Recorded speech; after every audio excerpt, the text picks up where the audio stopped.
নমস্কার বন্ধুরা, আমার চ্যানেলে তোমাদের সকলকে স্বাগত জানাই।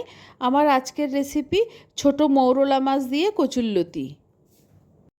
কচুরলতিটা আগে কেটে নিচ্ছি। কচুরলতি কাটতে একটু সময় লাগে, আর কচুরলতি বা কচু জাতীয় জিনিস কোনো কাটলে একটা দাগ লেগে যাওয়ার সম্ভাবনা থাকে, তাই আমি একটা পেপার পেতে নিয়েছি।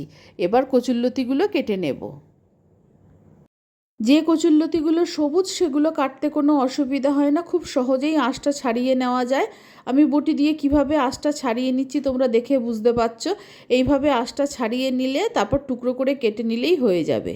এইভাবে আমি সবুজ যে কচুরলতিগুলো সেগুলো কেটে নিচ্ছি। যে কচুরলতির আঁশগুলো শুকিয়ে বাদামি বর্ণের হয়ে গেছে সেগুলো একটু ছাড়াতে কষ্ট হয়। সেই লতিগুলোকে একটু লম্বা করে টুকরো করে কেটে নিয়ে লতিটাকে ধরে বটির গায়ে ভালো মতো আঁচড়ে নেব। এইভাবে আঁচড়ে নেওয়ার পরেই খোসাগুলোকে ধরে টান দিলে উঠে আসে। আমি যেভাবে ছাড়াচ্ছি সেইভাবে তোমরা আমার হাতটা লক্ষ্য করলে বুঝতে পারবে। আমি এই রকমভাবে বটির গায়ে লতিটাকে ভালো মতো ঘষে নেব, আর একটু একটু করে টানবো, খোসাগুলো উঠে আসবে। এইভাবে ছাড়ালে পুরো লতিটাকেই খুব ভালো মতো ছাড়িয়ে নেওয়া যায়। এইভাবে কচুরলতিটাকে ছাড়িয়ে আমি টুকরো টুকরো করে কেটে নেব। আর এই লতি একটু ছাড়াতে কষ্ট হয় ঠিকই, কিন্তু এগুলো খেতে খুবই ভালো লাগে। আজ আমি ছোট মৌরলা মাছ দিয়ে রান্না করব। এগুলোকে চিংড়ি মাছ দিয়ে রান্না করা যায়, সর্ষে দিয়ে রান্না করা যায়, বা নিরামিষও রান্না করা যায়। আমি এবার লতিটাকে টুকরো করে কেটে নিচ্ছি। সব কচুরলতিগুলো ছাড়ানো হয়ে গেছে, দেখো কত সুন্দরভাবে ছাড়ানো হয়েছে, একটুও খোসা গায়ে লেগে নেই। এবার লতিগুলোকে আমি ভালো করে ধুয়ে নিচ্ছি। কড়াইতে কিছুটা জল গরম করতে বসিয়েছি, জলের মধ্যে একটু নুন আর অল্প হলুদ দিয়ে দিয়েছি। এবার কেটে ধুয়ে রাখা কচুরলতিগুলো আমি কড়াইয়ের মধ্যে দিয়ে দিলাম। লতিগুলোকে অল্প সেদ্ধ করে নেব, খুব বেশি সেদ্ধ করব না, অল্প সিদ্ধ হতেই নামিয়ে নেব। লতিটা অল্প সেদ্ধ হয়ে গেছে, আমি নামিয়ে নিচ্ছি। জলটা ভালো মতো ঝরিয়ে নেব। ছোট মৌরলা মাছগুলোকে কেটে ধুয়ে পরিষ্কার করে নিয়েছি। এবার একটু নুন আর হলুদ মাখিয়ে নিচ্ছি। মাছ কাটার ভিডিওটা করিনি, তাহলে ভিডিওটা অনেক লম্বা হয়ে যাবে। প্যানে সর্ষের তেল গরম করে নিয়েছি, এবার মাছগুলো ভেজে নেব। ছোট মাছ একসঙ্গে প্যানের মধ্যে ভালো করে পেতে দিলেই, তারপরে এপিট ওপিট করে উল্টে নিলেই মাছগুলো ভাজা হয়ে যায়। আমি সব মাছগুলো প্যানের মধ্যে বিছিয়ে দিচ্ছি। মাছগুলোর একটা দিক ভালো মতো ভাজা হয়ে গেছে, এবার আমি উল্টে দিচ্ছি। মাছগুলোর দুদিকই ভালো মতো ভাজা হয়ে গেছে, এবার মাছগুলো প্যান থেকে নামিয়ে নিচ্ছি।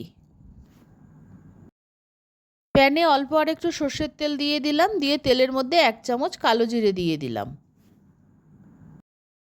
কালো জিরেটা একটু ভাজা হয়ে যেতেই আমি কুচানো পেঁয়াজ দিয়ে দিলাম। দুটো বড় সাইজের পেঁয়াজ কুচিয়ে নিয়েছি, পেঁয়াজটা তেলের মধ্যে দিয়ে দিলাম।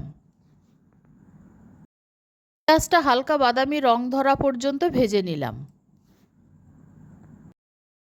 পেঁয়াজটা হালকা ভাজা হয়ে গেছে, এবার অল্প সিদ্ধ করে জল ঝরিয়ে যে কচুরলতিগুলো রেখে দিয়েছিলাম সেই কচুরলতিগুলো পেঁয়াজের মধ্যে দিয়ে দিলাম। কচুরলতিগুলো পেঁয়াজের সঙ্গে আরও কিছুক্ষণ ভেজে নেব। পেঁয়াজ আর কচুরলতিটা ভাজার সময় ফ্লেমটাকে লো টু মিডিয়ামের মধ্যে রাখতে হবে, তাতে পেঁয়াজটা যতটা ভাজা হতে বাকি আছে সেটাও ভাজা হয়ে যাবে, আর কচুরলতিটাও খানিকটা ভাজা হয়ে যাবে। কচুরলতি আর পেঁয়াজটা কিছুক্ষণ ভাজা ভাজা করে নিয়েছি।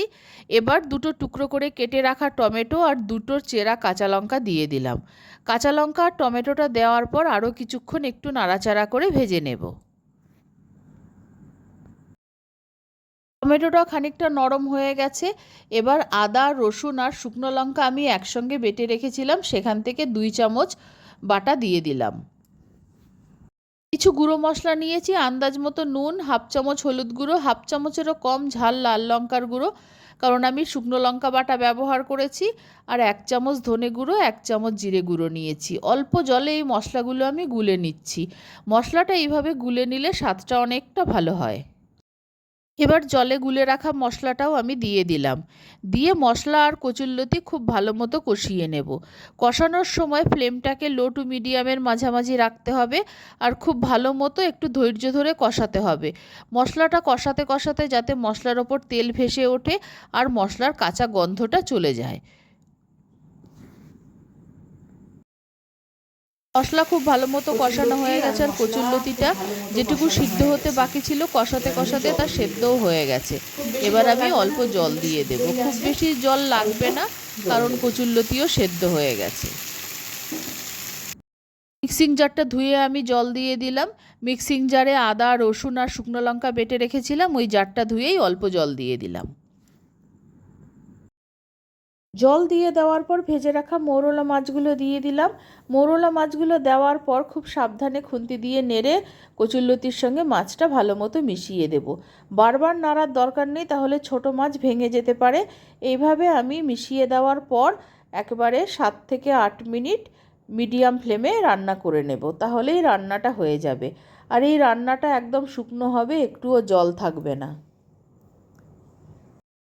6 থেকে 7 মিনিট সময় লাগলো কচুরলতি দিয়ে মৌরলা মাছ রান্না করতে। রান্নাটা পুরো হয়ে গেছে, বাড়তি যেটুকু জল ছিল পুরো জলটাই শুকিয়ে গেছে। এবার আমি নামিয়ে নেব। কচুরলতি দিয়ে মৌরলা মাছের এই রেসিপিটা ভাত দিয়ে খেতে দারুণ লাগবে। আমি দুপুরে গরম গরম এটাই পরিবেশন করব।